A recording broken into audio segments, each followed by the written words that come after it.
Hi, this is Mike from Trinity Auto. I'm working on a 65 Mustang today that has been kind of around the block.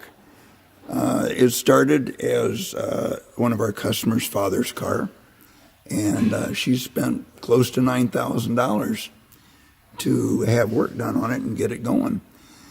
She finally brought it to us with a stalling problem.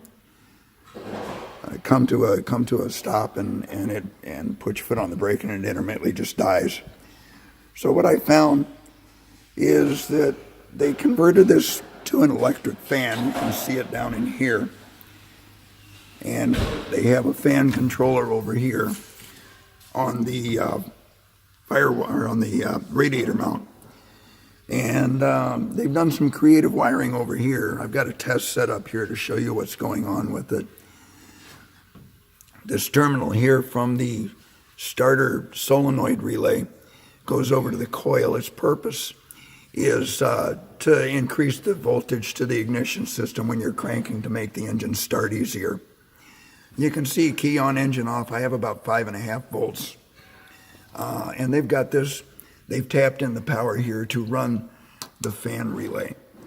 Not only do they have the fan relay miswired, it's direct through, it doesn't really do anything.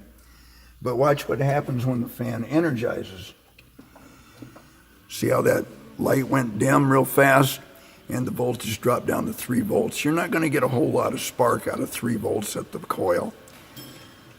So you can see it again. I'll do it again. There's the test light, and see how dim it gets. And again, this woman spent $5,000 at this other shop to get this. We're going to make it right. Come back for the next video.